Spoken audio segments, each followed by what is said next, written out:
যে কোঠাটি ছিল সেই কোঠাটি সংকুচিত করা হয়েছে।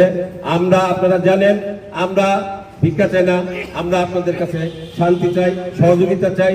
দাবি জানাচ্ছি আমাদের অর্ধেক কোঠা দেন, 0.5% কোঠা দেন, কিন্তু একক এবং স্বতন্ত্রভাবে আমাদের 0.5% কোঠা দেন বা বৃদ্ধি করে দেন, এই দাবি রাখছি। ধন্যবাদ আমাদের ক্লাবের সকল সদস্যকে যাদের সহযোগিতা, ভালোবাসা ও মানবিকতার কারণে আজকের এই অনুষ্ঠান সম্ভব হয়েছে। বিশেষভাবে ধন্যবাদ জানাই মানিকগঞ্জের স্থানীয় প্রশাসন, স্বেচ্ছাসেবক এবং সংশ্লিষ্ট সকলকে যারা এই মহৎ কাজে আমাদের পাশে দাঁড়িয়েছেন।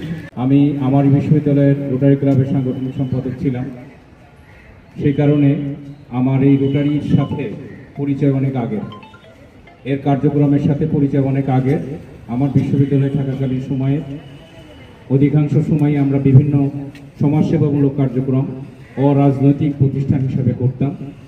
তারই অংশবিশেষ হিসাবে বিভিন্ন জায়গাতে আমাদের ত্রাণ বিতরণ থেকে শুরু করে বস্ত্র বিতরণ এরকম কিছু কার্যক্রমের সাথে আমাদের বিশ্ববিদ্যালয়ের সময় থেকে সম্পৃক্ততা ছিল। আমাদের মানিকগঞ্জ জেলার প্রতিবন্ধী উন্নয়ন পরিষদের যিনি প্রধান সমন্বয়ক, আমাদের শিশু ধর্ষণ প্রতিরোধ ট্রাইব্যুনালের সম্মানিত বিশেষ পাবলিক প্রসিকিউটর মাসুদুল হক, যিনি তার অক্লান্ত পরিশ্রম দিয়ে এই প্রোগ্রামটিকে সাজিয়েছেন। আমি সাথে সাথেই সম্মতি জ্ঞাপন করেছি। আপনারা তারপরেও জানেন যে আমরা যেহেতু জেলা লিগ্যাল এইড অধিদপ্তর যেটা আছে, জেলা লিগ্যাল এইড অধিদপ্তর, এটি একটি সরকারি প্রতিষ্ঠান। আমাদের লিগ্যাল এইডের ব্যানারে কোনো কার্যক্রম করতে গেলে আমাদের কেন্দ্রের অনুমতি প্রয়োজন হয়। তো আমি সাথে সাথেই আমাদের জেলা লিগ্যাল এইড অধিদপ্তর ঢাকার যিনি প্রধান, তার সাথে কথা বলেছি, বলে আমি বললাম যে স্যার এটা একটা সম্পূর্ণ অরাজনৈতিক প্রতিষ্ঠান এবং এখানে বেসিক্যালি উদ্দেশ্যটাই হচ্ছে সমাজসেবা, তো এখানে এটা করা যাবে, যেতে পারে। স্যারকে কনভিন্স করার পরে স্যার বলছেন ঠিক আছে তাহলে জেলা লিগ্যাল এইড কমিটি মানিকগঞ্জের ব্যানার এটি করব।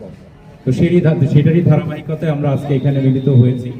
আমাদের এই ধারাবাহিক কার্যক্রম যেটা আমরা আজকে করছি, সেই ধারাবাহিক কার্যক্রম আমি মনে করি যে এটি একটি মহৎ উদ্যোগ।